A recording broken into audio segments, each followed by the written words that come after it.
Hi everyone. Welcome to Coffee with Experts. This is Ranmay here. And today we have Jason Dodge, who is the founder and CEO of BlackTruck Media with us. Welcome, Jason. Thanks, Ranmay. I appreciate you having me on. Great, yeah. Jason, before we move any forward and pick your brains, our audience would like to hear more about your story thus far and what BlackTruck Media is all about. How are you different from the agencies out there?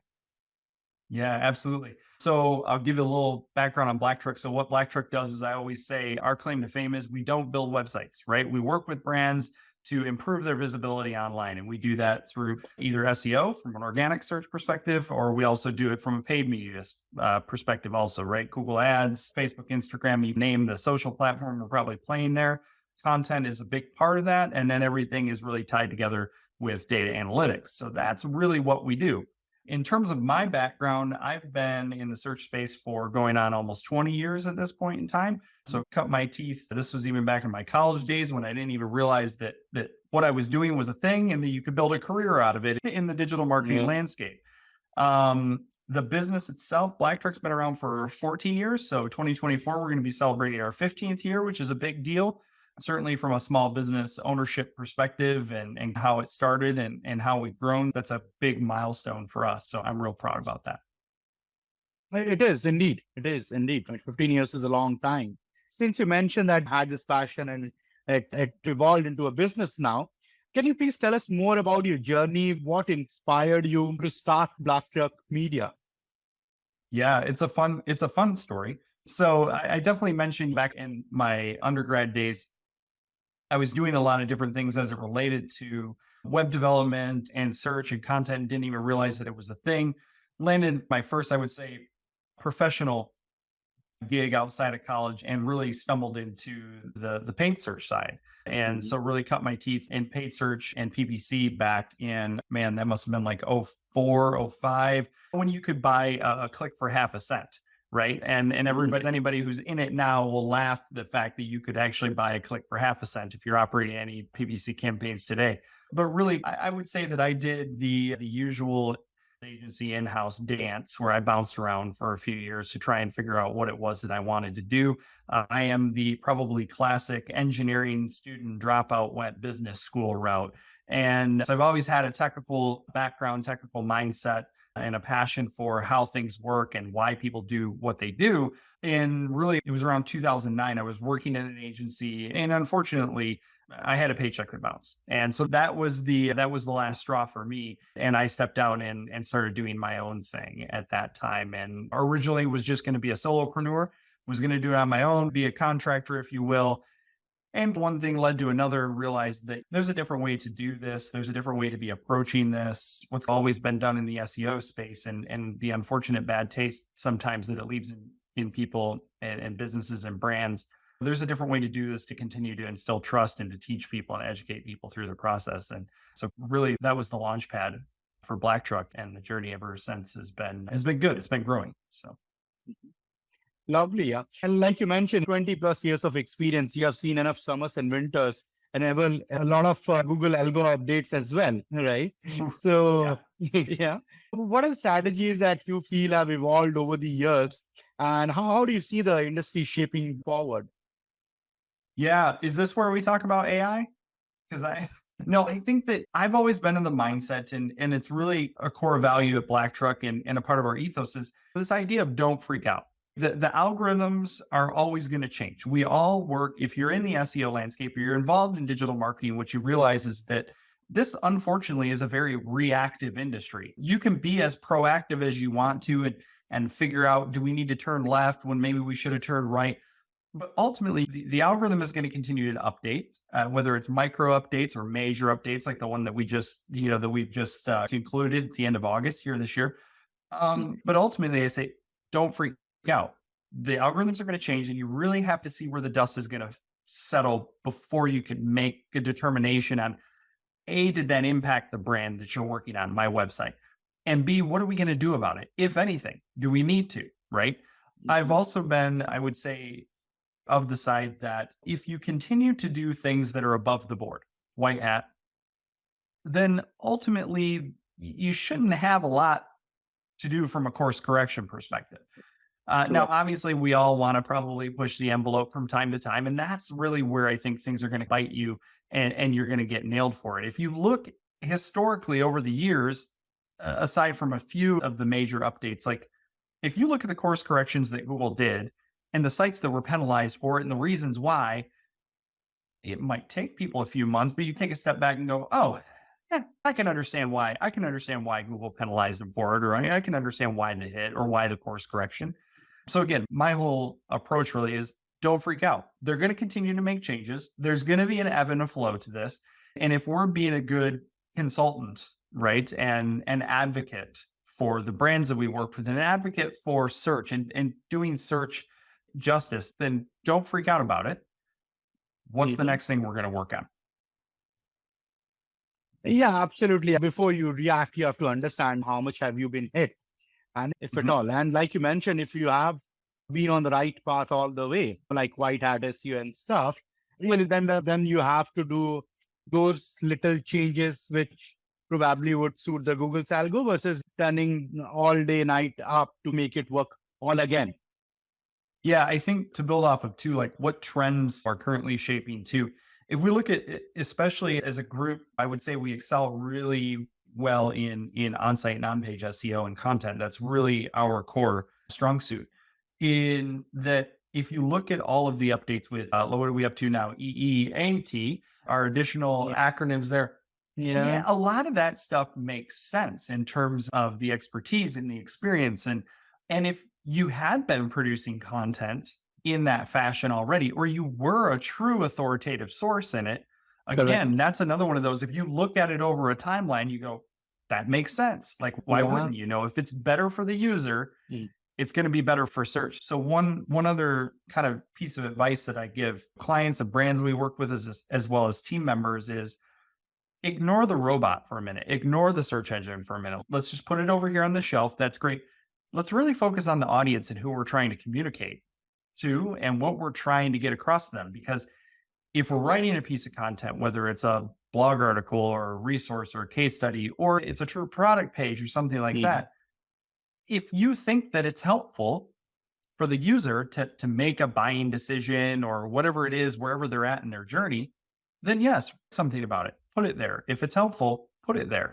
If it's not helpful and it feels like fluff, it's probably fluff and you don't need to have it there. It seems really basic and logical when I break it down that way. But in your experience and mine, how many times do you see it where it just gets overly complicated and people just go to the nth degree and try and stuff as much as they can into this? And that's unfortunate, you know? You see, with this first EAT and then AT thing coming in, it is so logical. I really wonder why would you not be doing this earlier? Agree. If you have been writing good content, this is what it is. This is just an added jargon to the industry is the way I look at it. I might be wrong about it. Yeah, there's just an added jargon from Google, and all search engines will come up with these jargons, but this is so logical.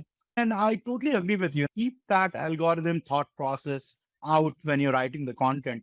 Understand and comprehend that the content is going to be consumed by humans at the end of the day. Yes. You're writing for them.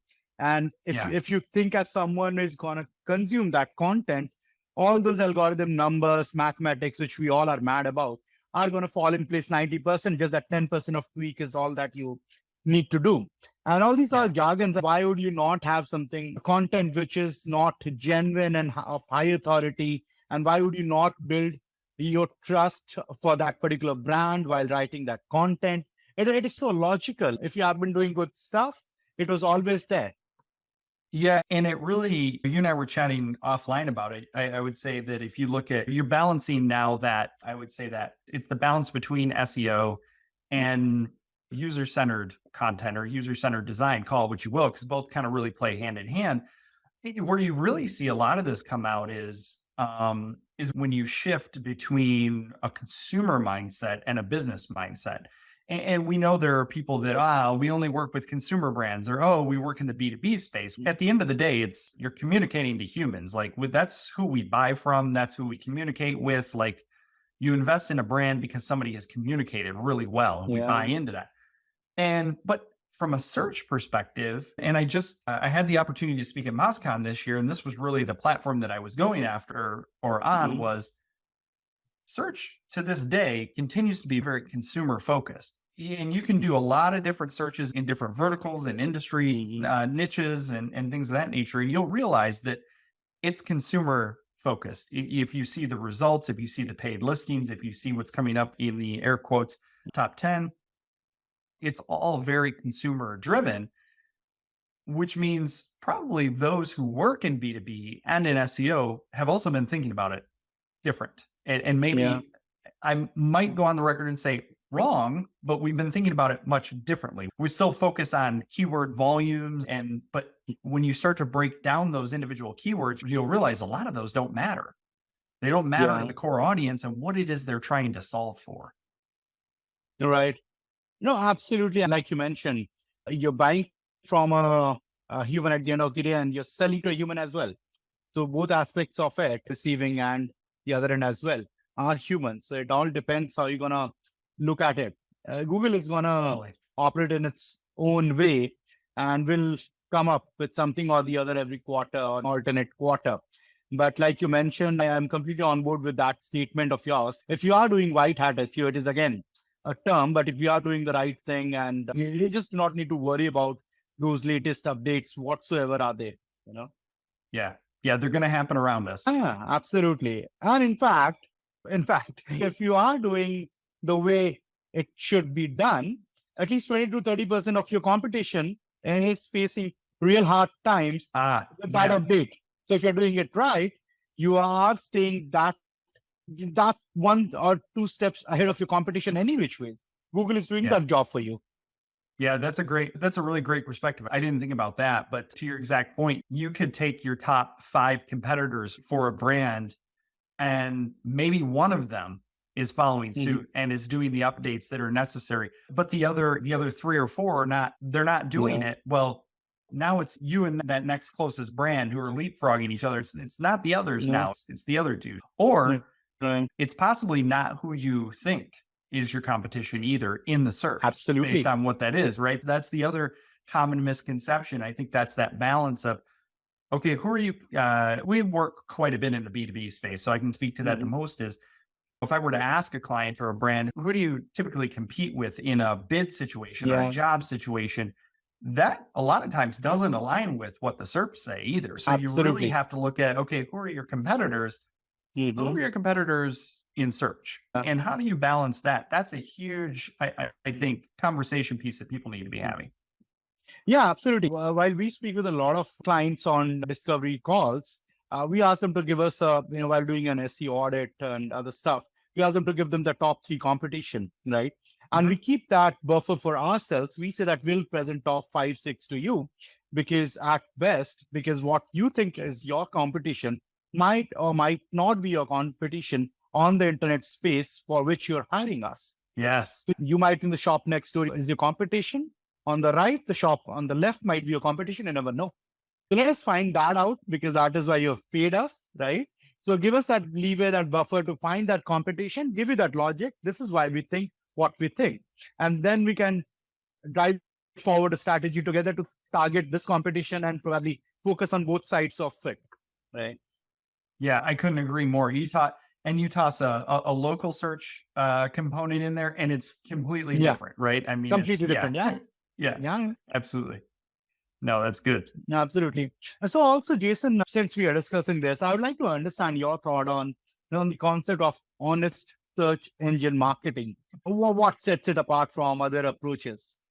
Yeah, I would say that it's a little bit of a word or a phrase that I've coined over the years and really saying that's what we do at BlackTruck is that we do honest search marketing. And that goes back to, again, the early days and we still have a lot of this out there, right?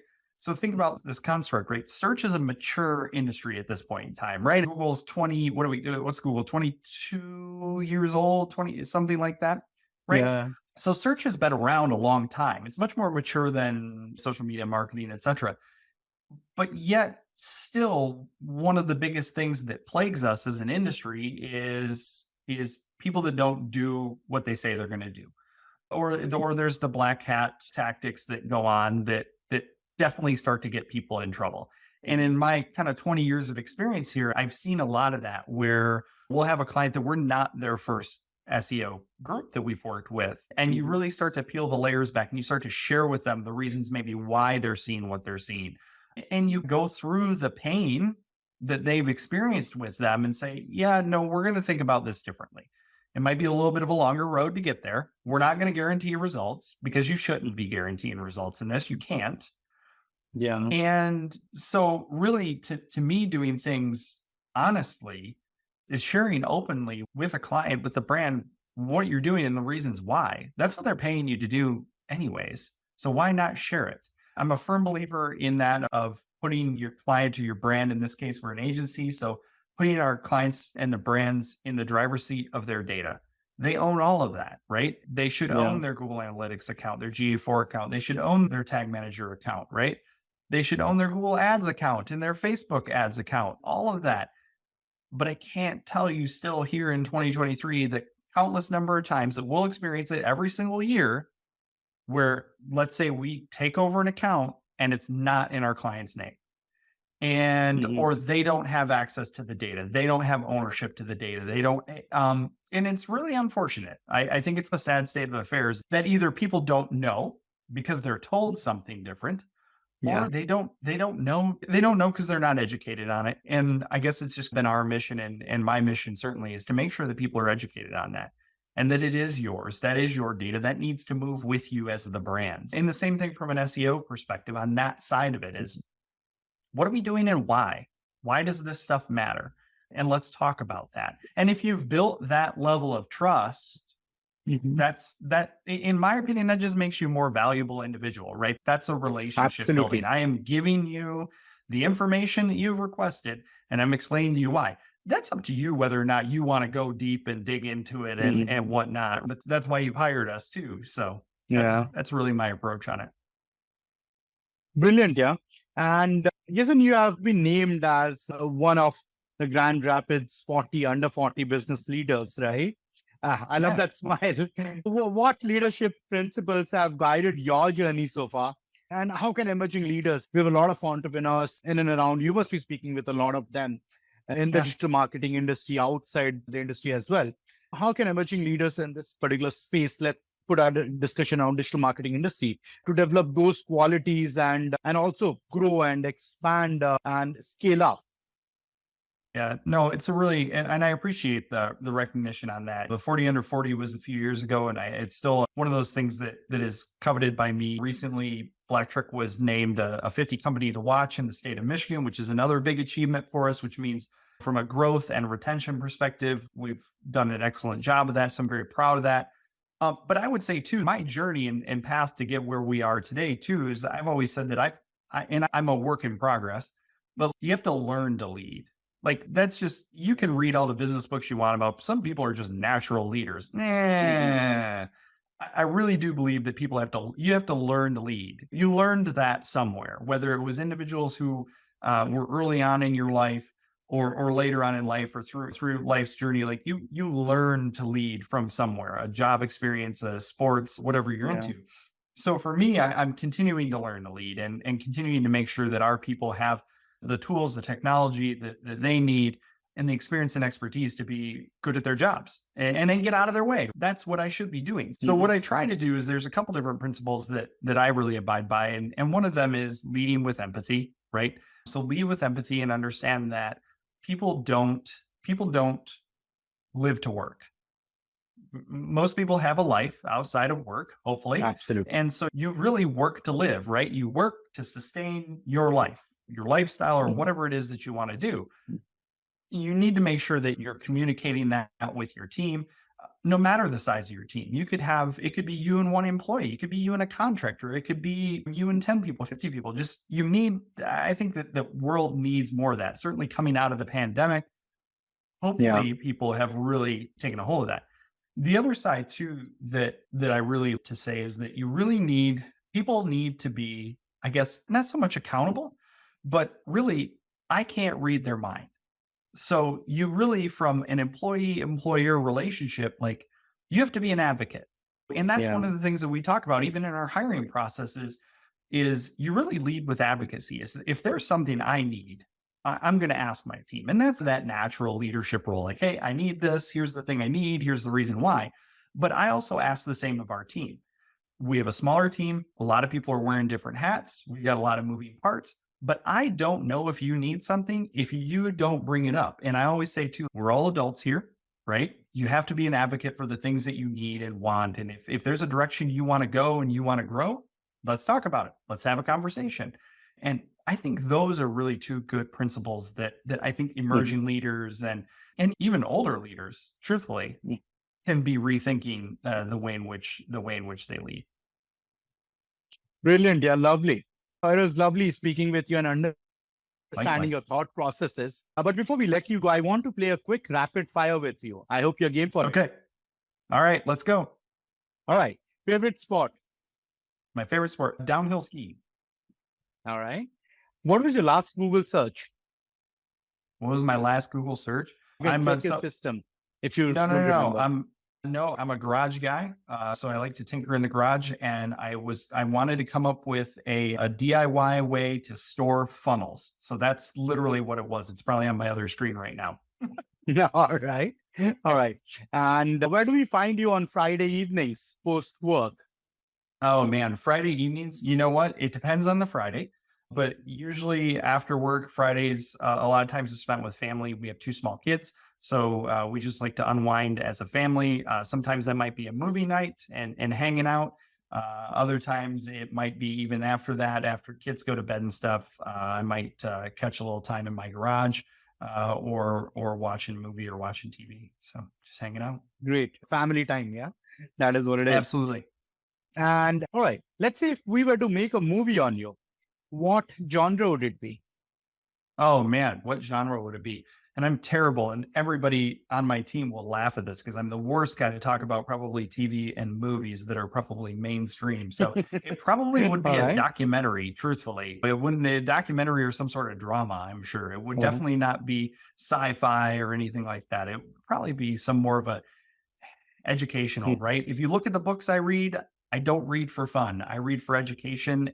And when it comes down to watching a movie, I like to be entertained, but I also like to learn something in the process. So super. Okay, the last one, we will not grill you any further. Okay. What did you do with your first paycheck? Oh my gosh. So, well, my first job, I was 14 bagging groceries. And the reason that I had the job and got the job was because I wanted a snowmobile. So I wanted a snowmobile, and my mom said, I don't have the money to buy that, so you need to figure that out. So I rode my bike to a grocery store, got a job, bagged groceries. So my first paycheck and then subsequent paychecks after that went to pay for a snowmobile. All right, super. Lovely, Jason. It was brilliant speaking with you. I really appreciate you taking out time and doing this podcast with us. Thank you. Yeah, thank you as well. I appreciate being on, Ranmay. Great, yeah.